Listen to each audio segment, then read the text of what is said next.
The battle over immigration reform heats up. President Trump now accused of saying some vulgar things about some countries that have sent immigrants to America.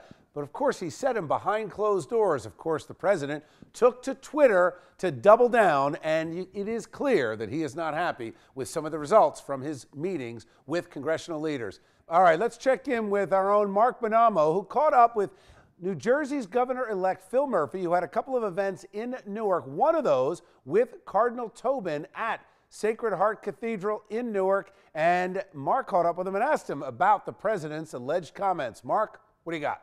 Yes, I did speak to Governor-elect Murphy shortly after an interfaith service here at the Roman Catholic Cathedral, the Sacred Heart Cathedral, Newark's beautiful jewel.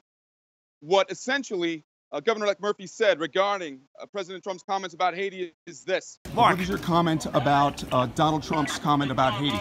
It's incredibly offensive. It's not America. It's not who we are. I would encourage the president to read the poem at the base of the Statue of Liberty, written by Emma Lazarus in the 1880s. That is America. Is there a buzz around this coming inauguration? I mean, it's Friday night, only a few days away on Tuesday. You know, he's got a new Twitter account, I understand. Yeah, why not, right? But essentially, it is all inauguration weekend all the time. Today here in Newark, separate events, Saturday and Sunday, going into Monday, Martin Luther King Day, and then the main event on Tuesday in Trenton.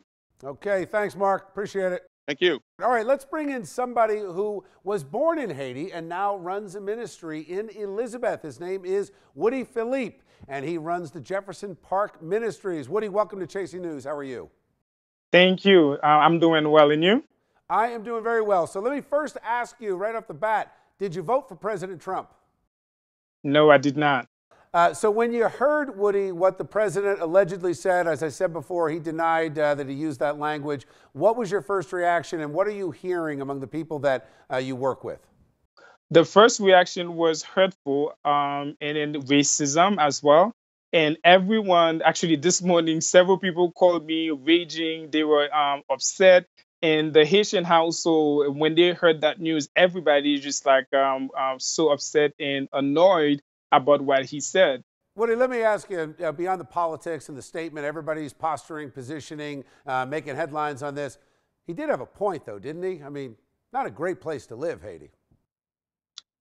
It's not that he didn't have a place. It's not a great place to live, but at the same time, he also have the respect for the people. Okay, Woody, thank you for joining me.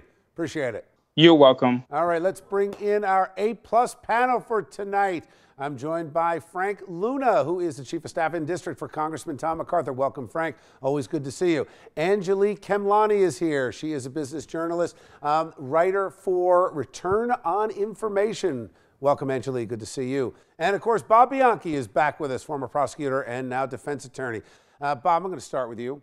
He was talking about the country and not the people. Are we just so oversensitive today? Seems to me like that could have been said by just about anybody.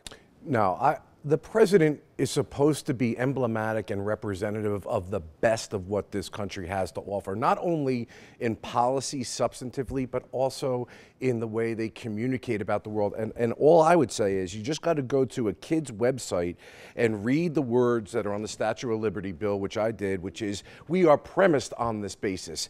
Give me your tired, your poor, your huddled masses yearning to breathe free, the wretched refuse of your teeming shore. Send these, the homeless, tempest tossed to me. I lift my lamp beside the golden door. Shouldn't we be better than this language? Beyond the drama that doesn't excuse a nation that has really not enforced their immigration laws for many, many years, as far as a lot of people consider, beyond the drama of this, at what point do you think people are saying, you know what, the president's putting America first? How many average people would go to some of these horrific countries? The Sudan, a good example. Haiti's another one where you literally have children starving in the streets and not describe it that way. I think it was a pretty accurate description.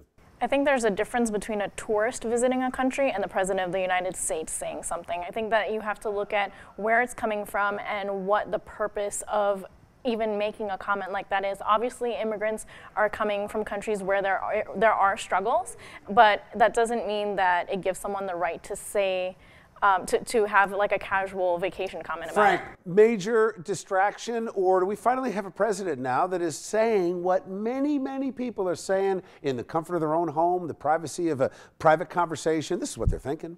From the way the wheels of government work, I think it is a distraction. You know, and to me, it's the media jumping all over it and making it the biggest thing on sliced bread. Since sliced bread, we're not talking about the economy. We're not talking about the serious issues that surround immigration that are getting muffled out by the back and forth of talking heads on TV talking about this. And you look at Trump's comments and you compare them to Hillary Clinton calling half the country deplorable, or Barack Obama when he said people cling to their guns and Bibles. A lot of times when people don't necessarily understand explicitly what's going on in certain communities, they say language. That. Kids are listening to this. Our children are being educated by doing it. Never in front of a kid Okay. would I ever. Right. Frank, are you kidding me? Never would I do it. And plus, let's not forget that Italians, Irish, Germans, and all those other, like you indicated, have come over and here. And many of them would have said, that country I left was a real use that That's why I'm here. Got to leave it there. Let's check out some of the headlines we're chasing for you tonight.